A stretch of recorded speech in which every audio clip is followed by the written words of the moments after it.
L'homme est un être tripartite. Il est composé de corps, âme et esprit. C'est l'esprit qui donne vie au corps physique et la matière. Et sans l'esprit, alors il n'y a pas de vie. Grand frère Baba, excusez-moi, sous votre esprit.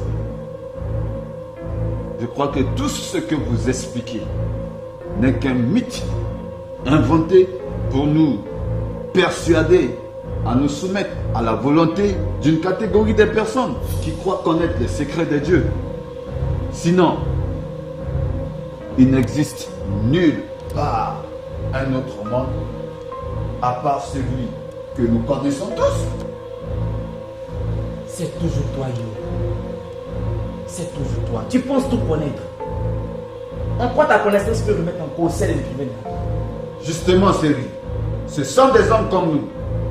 Certainement, ils étaient rassasiés à une époque donnée et dans l'euphorie. Ils se sont mis à raconter des choses imaginaires. Arrête-toi. Il ne s'agit pas de dire qu'ils ont raconté des choses imaginaires.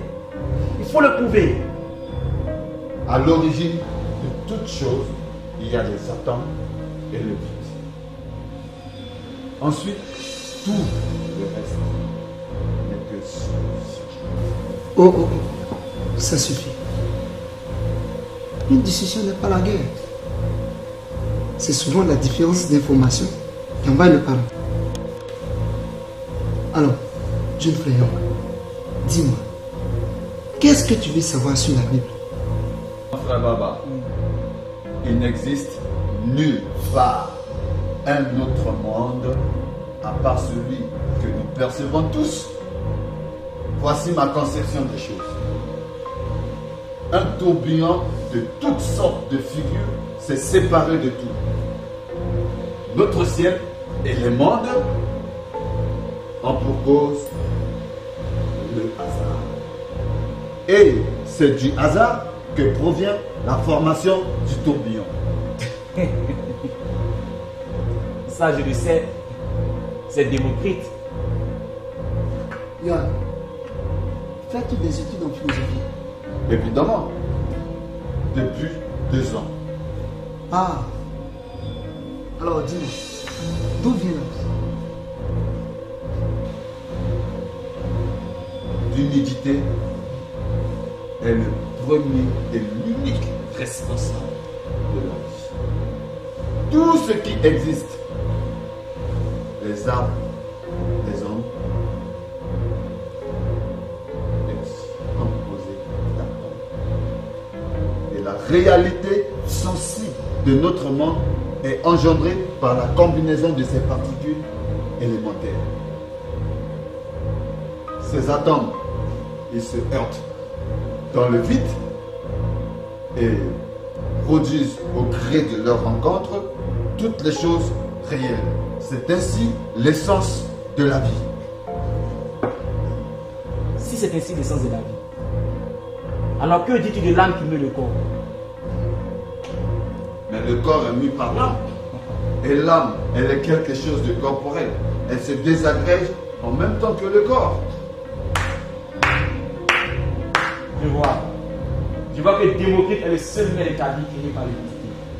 Série, écoute, si tout ce qui existe est tangible, pourquoi la vie ne peut-elle pas percevoir les spectres lumineux qui mesurent plus de 800 nanos, moins de 400 nanos?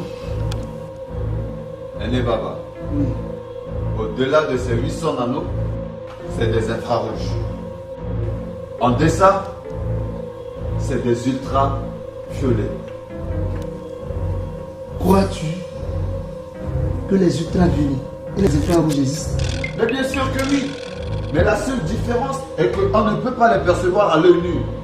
Si vous voulez mettre en l'évidence une peau blanche au soleil, vous verrez qu'on peut toucher les ultraviolets, quand bien même qu'on ne peut pas les percevoir à l'œil nu. Yon.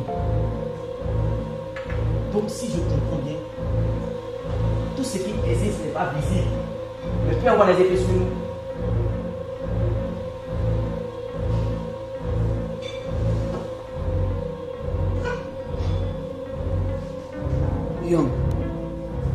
me donner le nom d'un seul auteur de ta doctrine matérialiste qui a prouvé la véracité de sa doctrine par sa mort et sa résurrection le troisième jour.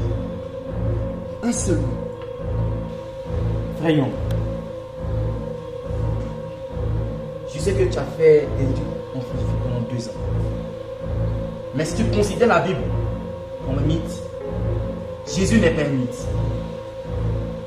Né d'une vierge après des milliers de prophéties racontées par plusieurs personnes. Il a vécu sur terre. Il a fait des miracles. A enseigné une doctrine sur le royaume de Dieu. Puis il est mort, tué par ses ennemis. Enseveli pendant 2 jours. Et le 3e jour, il est ressuscité.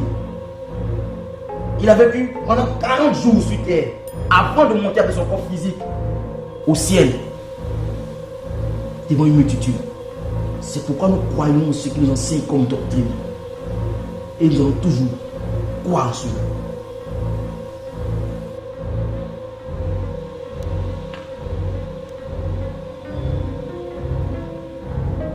Dites-moi, comment faire pour percevoir les informations extrasensorielles? Ah oui. Là, il faut s'y exposer. S'y exposer? Oui. Comment? En vérité, l'homme s'expose chaque jour aux infos extrasensorielles. Elles sont comme des stèles. Il y a la partie visible, qui est le comportement de l'homme, et la partie invisible, divisée en 2 parties. Et on fait l'analogie. On peut dire que l'une des parties est infrasensorielle et l'autre ultrasensorielle. Les ultrasensoriels sont des infos extrasensorielles qui nous viennent des plus très élevés. Par contre, les infrasensoriels sont des infos extrasensorielles qui nous viennent directement des ténèbres. Je vois. Si je comprends bien, j'ai l'impression que vous voulez parler du royaume de Dieu et du royaume de Satan. Exactement. Ah, je veux en savoir plus sur cette histoire. Que dois-je faire?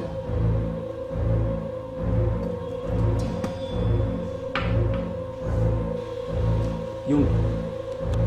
Young. S'il te plaît, laisse. S'il te plaît. Avant de toucher à ce livre, il faut d'abord que tu donnes ta vie à Jésus. Et tu dois te faire baptiser par immersion. Sinon, tu ne comprendras rien de ce que tu liras. Tu ne comprendras absolument rien. Et oui.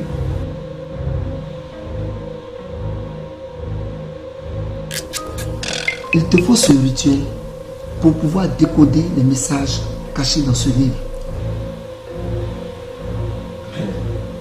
C'est de la folie. C'est de la folie. Pourquoi un rituel si particulier? Et pourquoi pas un autre livre que celui de la Bible? Young. Young. Young. 66 livres d'ici. Écrit sur 3 continents.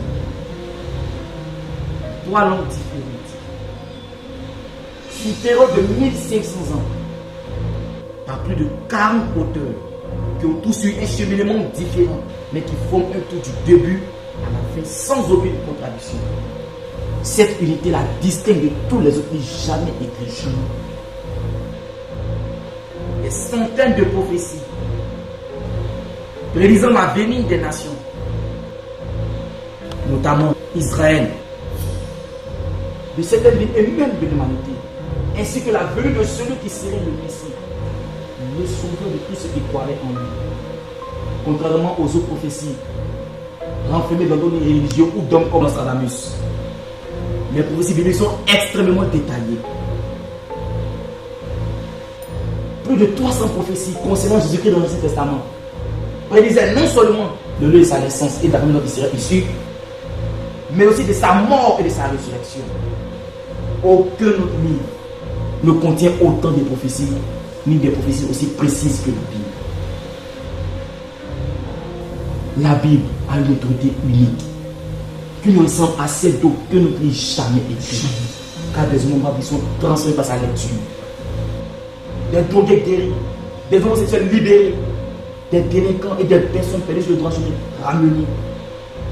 Le cœur des criminels ont dû se transformer. Mais face à tout cela, quelle conclusion tu peux tirer? La Bible a un pouvoir dynamique et transformateur.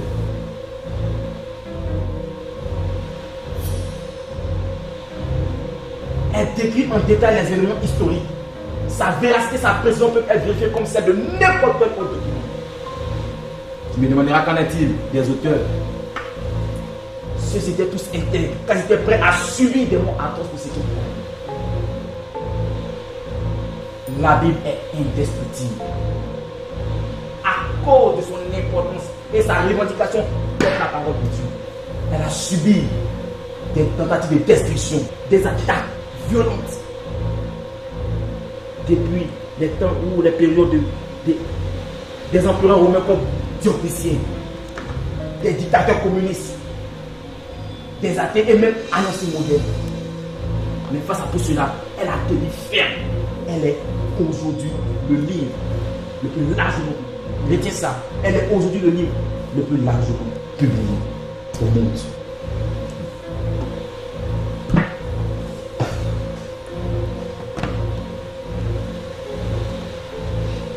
Et oui, ce livre est le meilleur livre par lequel tu prendras conscience de l'existence d'un monde spirituel et ses impacts dans le monde physique. Et ça, c'est le mot d'emploi de l'humanité. Et personne ne pourra comprendre les messages cachés dans ce livre sans aucune séance d'initiation.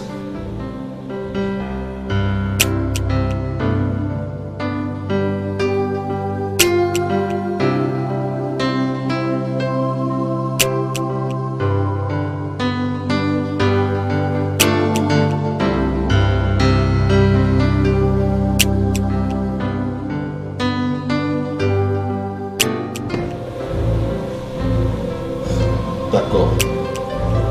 Faites-moi faire ce quelque chose.